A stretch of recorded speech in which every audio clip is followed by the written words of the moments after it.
Talk about what's going on with the power sector, what's been the lockdown impact, and what happens post-lockdown.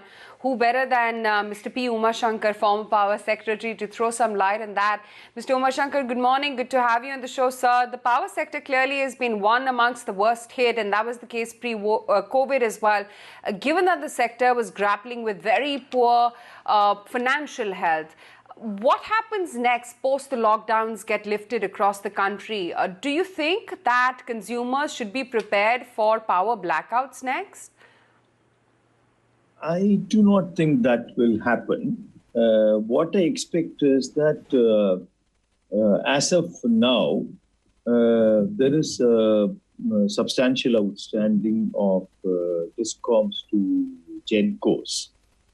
Now, this has been building up over a period of time. I think it was about February 20, it was 80,000 crores, and probably a year ago it was 40,000 crores. So over a period of time it has been building up. And this is obviously nothing to do with the coronavirus. This is basically the difficulty of the distribution companies in terms of their revenues. And also, one of the things one would notice is that a fair amount of this outstandings can be met if the state government dues to distribution companies, the unpaid subsidies of state governments to distribution companies are made good. So, on an overall basis, if you see the outstandings of discoms to GenCos, it comes to about 90,000 crores. I would expect that something of the same order would be the receivables of discoms from government. If this is made good, I think going forward for some months, there will be some breathing space.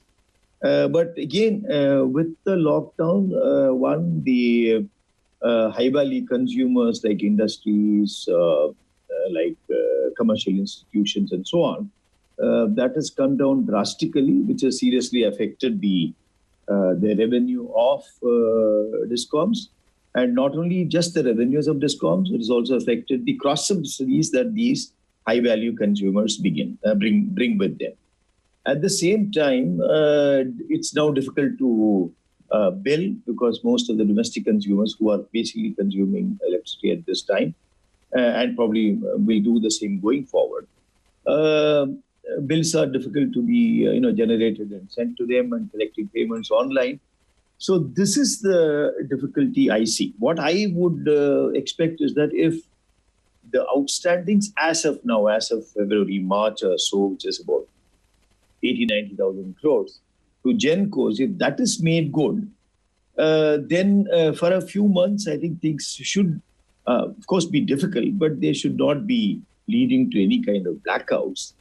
At the same time, I think the states are also or should be preparing themselves to ensure that discoms issue bills online, do a lot of digital collection, and so on.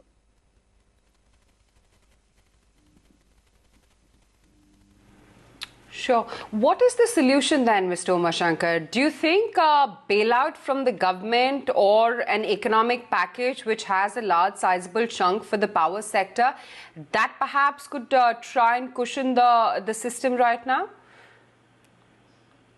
You see, every time there has been a bailout, and this time the bailout has come at a time when probably it would be very difficult to do anything else.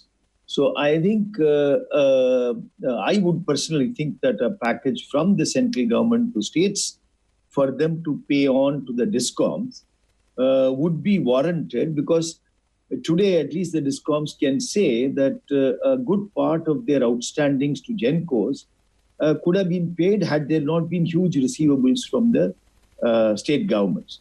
So I would think that at least this time to some extent, discoms can legitimately say that you give us the money, the state government, you give us the money that you owe to us, and then there may not be much outstanding against GenCos. So I think a package to provide funds to the states to be on lend to discoms, to be on lend or for clearing the dues of GenCos would be in order. At the same time, one is also wondering that every time there has only been a package, a bailout, and things have not improved thereafter. Like, for instance, if you look at the current situation, there are some states which are definitely not badly off. Like if you look at Gujarat, or if you look at Haryana, or West Bengal, Himachal Pradesh. These states are not in difficult situation.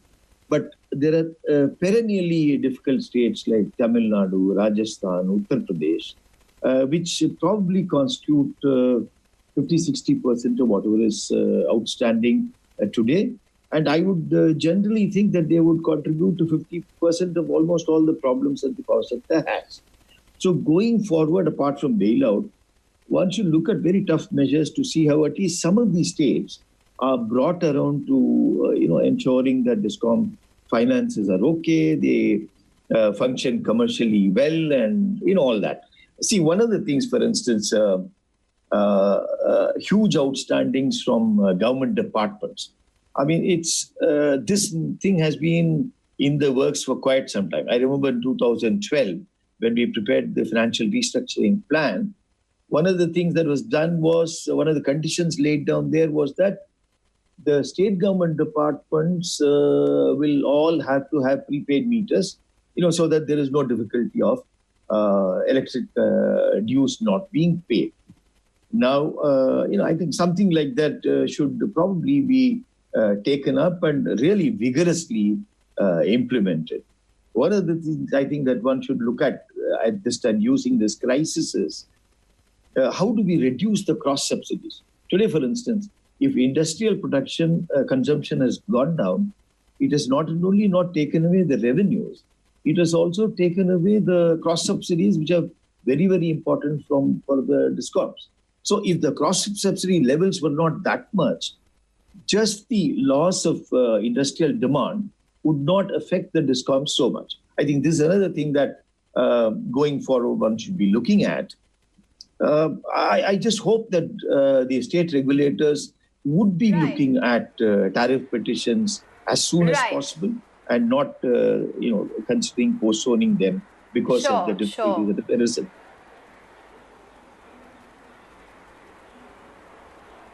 Fair enough. Those are some of the potential solutions and what could happen on that front, or what you'd expect on that front. Mr. Uma Shankar, I just want to understand, what are some of the other issues that some of these power generating companies are really plagued with at this point in time? There has been a major delay in their payments. Are they going to be compensated sufficiently, and what are some of the other issues or concerns? Power generating companies, I would think that some bit of probably help should be given to them by not getting, say, Coal India to ask payments for them in advance, or railways to ask payments for them in advance in this very difficult situation. This is something that can help the power generating companies. In all these things, I don't know. I don't have enough information. I'm wondering, where are the state generating companies? What is their condition? What are their outstandings? Because I think generally we are talking about the outstandings of state distribution companies to other GENCOs, like the central GENCOs or private GENCOs. I do not know. I don't have that information as to the condition of state GENCOs, which also supply a substantial portion of power to the states. I think they also need to be looked at carefully to see that they get the money. As I would again and again be focusing on, how do we make the DISCOMs commercially viable entities? I suppose this question has been asking for I don't know how many years, 25 years, 30 years. Every time there has been an attempt to help them. Post helping them, there has not been much work on the part of state governments or distribution companies themselves to see that they become financial entities, commercially viable entities, except, of course, like I said, for a few.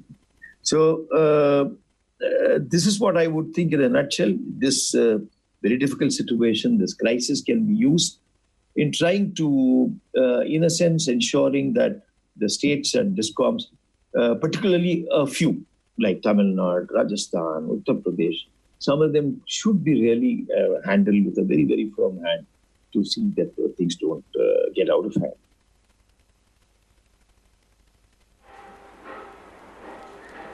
Right, Mr. Uma Shankar, thank you very much for joining us and giving us a sense as to some of the issues and concerns that we're seeing within the sector.